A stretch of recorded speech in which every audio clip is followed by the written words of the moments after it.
Fala, nação, bora ver o que o advogado do Flamengo falou do caso Bruno Henrique. Bora ver o vídeo aí. Enfim, eu tenho ouvido muito uma repercussão de que a pena teria sido branda, né? E aí eu fico muito curioso com isso, porque o fato em si que aconteceu com Bruno Henrique não guarda qualquer relação com os temas que já foram julgados pelo STJD antes. Então estão querendo fazer uma comparação de que essa pena do Bruno Henrique teria sido muito mais branda do que os outros temas. E é completamente diferente. Só para eu te explicar, acho que se eu contar exatamente como é que foi o fato do Bruno Henrique, a gente comparar com o dispositivo do CBJD, fica muito claro que ele não deveria nem ter sido punido no artigo 243A.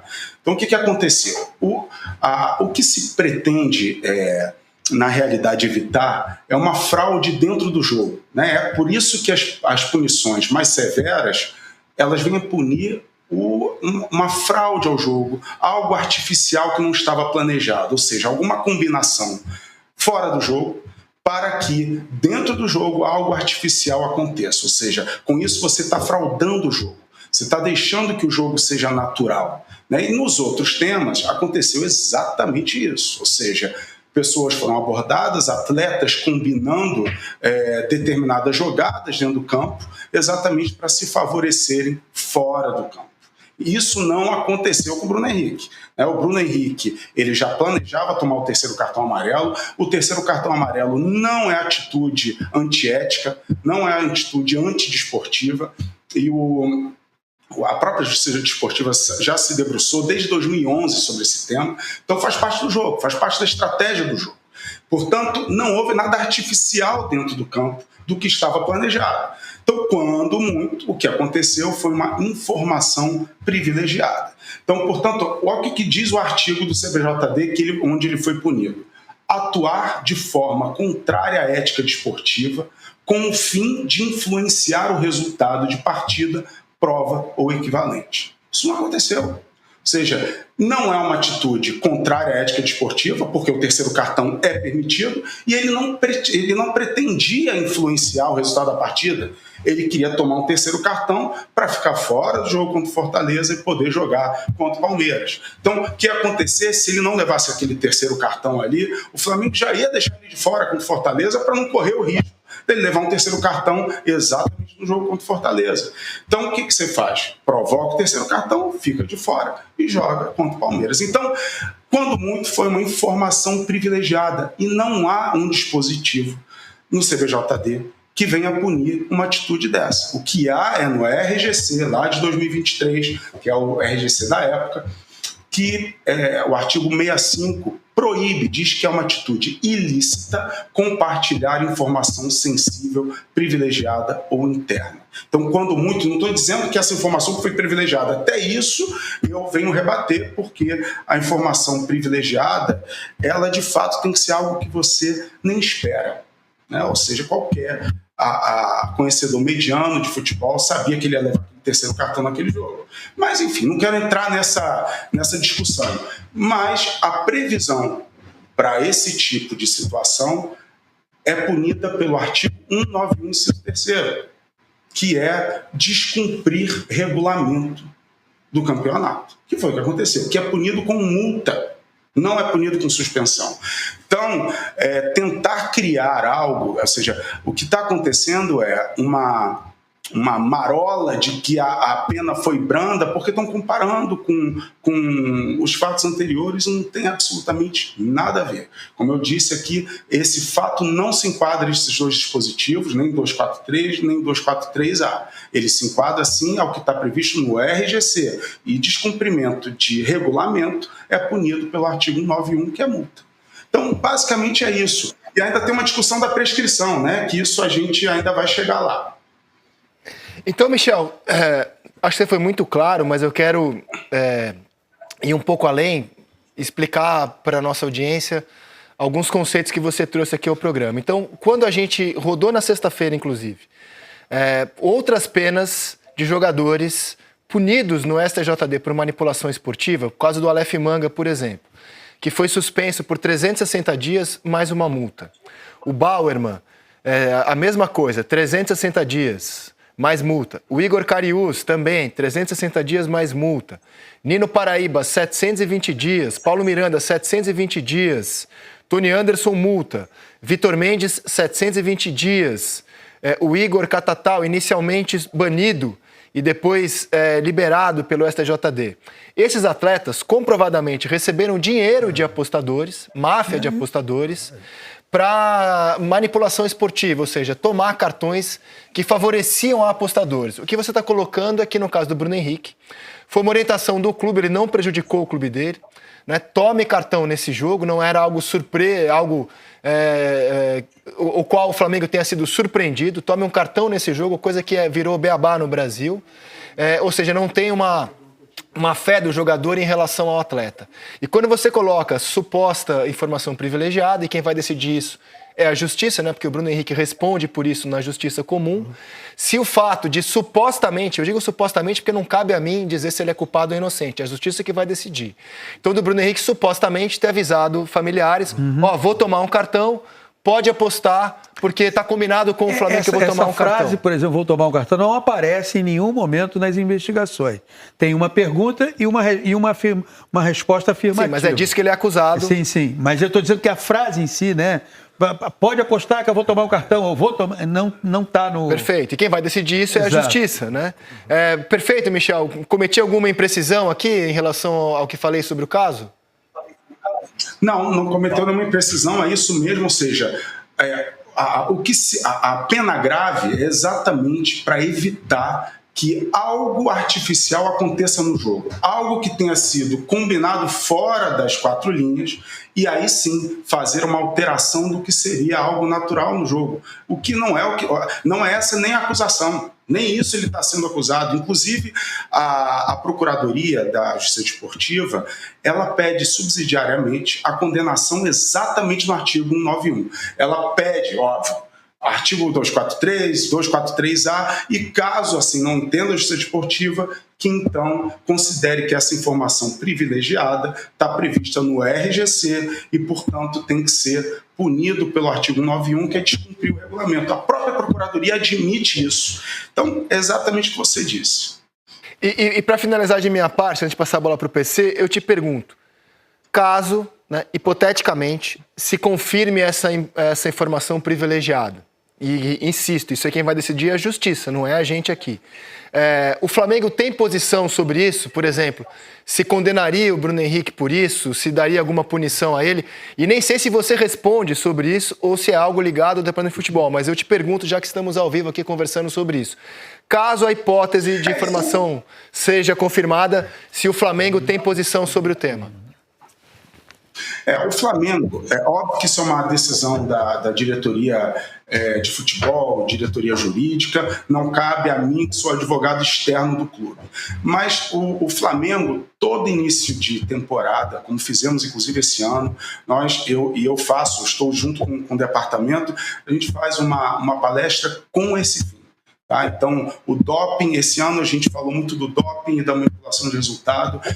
Obviamente que o Flamengo rechaça qualquer tentativa, a gente deixa muito claro isso para os jogadores, isso é proibido, e é óbvio que pode ser tomado alguma providência dentro do clube, não sei nesse caso específico. O Flamengo, como disse, fez questão de estar na defesa do Bruno Henrique porque entendeu a situação. Tá? Entendeu que, na verdade, aquilo ali era algo esperado e que, portanto, o terceiro cartão que eu digo, né, era algo que o Flamengo mesmo esperava, ou seja, a acusação estava passando do limite e precisava que o Flamengo desse as mãos a ele nesse tempo. Obrigado, doutor. PC? Doutor Michel, boa tarde.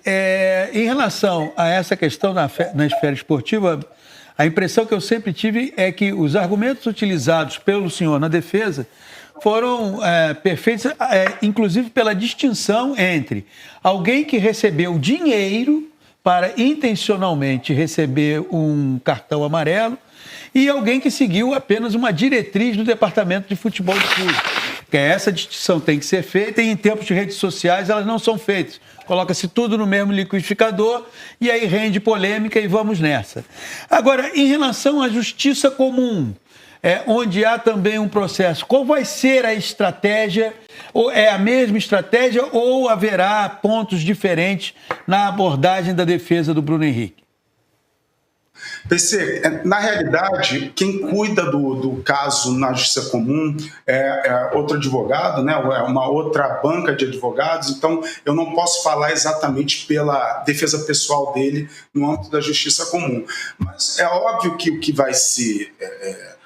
o que tem que ficar muito claro é trazer a realidade dos fatos e não tentar criar algo distinto do que de fato aconteceu. O que aconteceu aqui e que está sendo narrado, inclusive dentro do relatório do delegado de polícia, que ele fala, no relatório dele ele fala 14 vezes informação privilegiada. Ou seja, o que aconteceu, segundo ele, segundo as investigações, foi uma informação privilegiada. No âmbito desportivo, a informação privilegiada, ela não tem previsão legal de suspensão específica, portanto, é um descumprimento de regulamento e deve ser aplicado o artigo 191, quando muito. Tá? E na Justiça Comum, eu acho que é muito importante que esse fato é que seja julgado, né? Ou seja, houve ou não houve uma informação privilegiada e não uma manipulação de resultado. Tá? Então, essa é a diferença dos outros fatos. Manipulação de resultado é quando você traz algo artificial para dentro do jogo e com o fim de favorecer a si ou ao terceiro. E que não foi o caso aqui, ele não está sendo acusado disso. Doutor Michel, depois da divulgação da decisão, né, em primeira instância, a gente acompanhou nas redes sociais, e até profissionalmente mesmo falando, muita gente comparando os dois fatos, né? Estamos tratando do tema aqui e o senhor já deixou claro que não tem nada a ver, né, o assunto referente aos jogadores que receberam a punição quando estouraram os primeiros casos de manipulação de resultados. O senhor teme que isso, de alguma forma, possa influenciar a decisão do tribunal, em segunda instância? Pergunto porque é um final de campeonato brasileiro, né? A gente tem aí o Flamengo disputando o título brasileiro com pelo menos 2 equipes interessadas diretamente.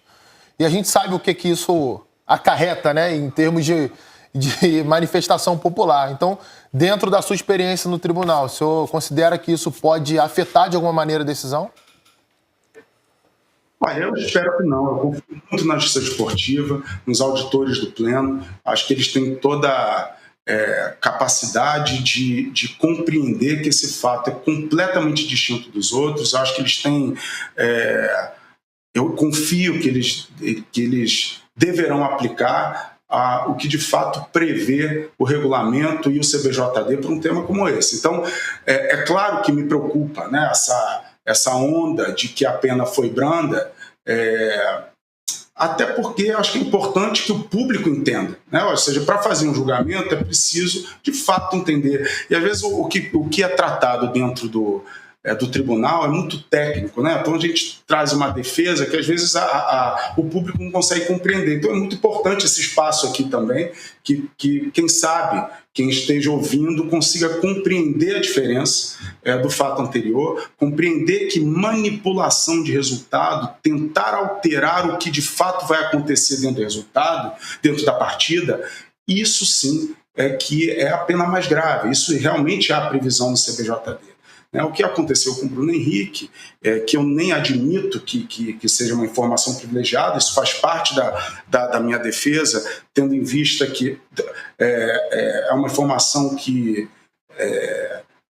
como eu disse, né, qualquer entendedor de futebol poderia imaginar que isso ia acontecer. Mas eu não quero discutir isso aqui, até porque isso vai ser uma discussão interna também do clube, mas acho que é importante, acho que esse espaço é importante para fazer com que o público e a mídia entendam que, pelo contrário, a pena não foi branda, a pena ela foi exagerada no nosso entendimento. Michel, primeiro eu acho que para a gente, leigo, né, eu acho que foi importantíssimo esses esclarecimentos, porque como disse Paulinho, se coloca tudo no liquidificador e parece que é sempre a mesma coisa. O que mais me chamou a atenção é que não teve realmente, o Bruno Henrique não usou de todas dessas situações para que ele fosse beneficiado de alguma forma, diferentemente dos outros atletas que foram punidos, né? porque eles fizeram e criaram as situações exatamente para que eles fossem beneficiados. E parece que o Bruno Henrique não foi beneficiado e em nenhum momento ele não teve essa intenção de ser beneficiado. Mas, de qualquer forma, eu acho que esse esclarecimento teu e de toda a equipe, eu acho que foi importante para que nós, leigos, pudéssemos entender e pudéssemos, na verdade, olhar as diferenças entre casos, né? Para que não fosse colocado tudo no mesmo lugar. E acrescento, doutor, uma pergunta ao senhor. Primeiro, assim, a gente vive a era da opinião. Todo mundo hoje tem opinião antes mesmo de ter informação sobre as coisas. Não, informação está em segundo plano. O que importa é opinar. Então eu acho que assim, foi muito importante. Aliás, falei isso na sexta-feira aqui. E foi o programa que motivou o nosso contato, né? Que eu acho que antes de julgar, a gente deveria informar sobre o caso. Eu acho que o senhor fez muito bem do ponto de vista do Flamengo, do atleta. Eu acho que todo mundo aqui entendeu perfeitamente o que está em jogo. Mas eu queria perguntar para o senhor o seguinte. Na legislação brasileira hoje, esportiva, não tem especificamente o artigo da manipulação esportiva, né? E me parece que isso é um problema para se adaptar aos tempos atuais do esporte, né? Já que esse é um grande mal hoje do esporte mundial. Se o senhor acha necessário, porque hoje eles são julgados por atentar contra a ética. Qualquer coisa é atentar contra a ética. É muito aberto esse item, né, no nosso Código Brasileiro de Justiça Desportiva. Se o senhor acha que é importante que a gente seja mais específico, né? Tenha um código específico para manipulação esportiva e um também para a informação privilegiada, ou se o que tem já basta na opinião do senhor? Eu não concordo plenamente, tem que ter uma alteração, sim. Há uma necessidade de adequação do CBJD à realidade, né? Hoje a aposta esportiva é uma realidade e que é necessário, sim, uma adequação. O que se faz hoje trazer esses dois artigos, né, que de alguma forma guardam alguma relação com a manipulação do resultado, mas, novamente, eu acho que deve haver, assim como há em outros esportes, né, o tênis já convive com a manipulação de resultados há muito tempo. Eu já atuei em alguns casos no tênis e eles têm um tribunal específico para tratar de casos de manipulação, inclusive. A necessidade de adequação ela é óbvia, né? Acho que a gente precisa se adequar, mas trazer as diferenças de penalidades também, né? Ou seja, o que se mais quer evitar de qualquer forma é que o jogo ele se torne desinteressante, né? Que tenha de fato algo artificial acontecendo dentro das quatro linhas, né? E a informação privilegiada é algo distinto. Ela deve ser coibida, sim, ela deve ser analisada com toda atenção, mas ela é diferente. De fato, ela é diferente. Fazer a combinação fora das quatro linhas para alterar o que vai acontecer no jogo, isso sim é uma manipulação de resultado em todos os seus sentidos. E assim, só para deixar claro, o que o Flamengo pede no recurso, né? Inicialmente ele pegou 12 jogos de suspensão. Qual é o pleito do Flamengo a partir de agora? Nós vamos recorrer nós temos a tema da prescrição, que para mim é irremediável, né? Houve um excesso de prazo, e aí é uma questão muito técnica, né? Quando se instala um inquérito, não estou falando nem a primeira notícia de infração que aconteceu lá atrás. Estou dizendo agora a instauração de inquérito que aconteceu em maio desse ano. Quando se instaura um inquérito, há uma previsão no artigo 168 do CBJD de que o prazo ele se interrompe. O prazo para oferecer a denúncia ele é interrompido. Aliás, o prazo para iniciar o processo disciplinar.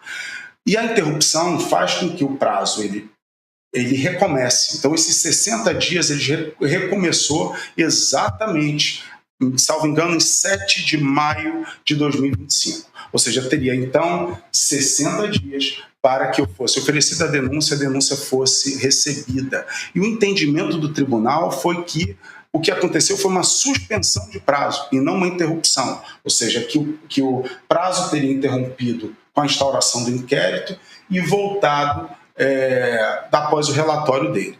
O que, no meu entendimento, é uma compreensão equivocada, com todo respeito à justiça desportiva, e esse tema vai ser levado até o fim, a todas as esferas necessárias. Muito bem. Doutor, muito obrigado. E aí, gostou do vídeo? Deixe seu like, se inscreve no canal. Obrigado por assistir.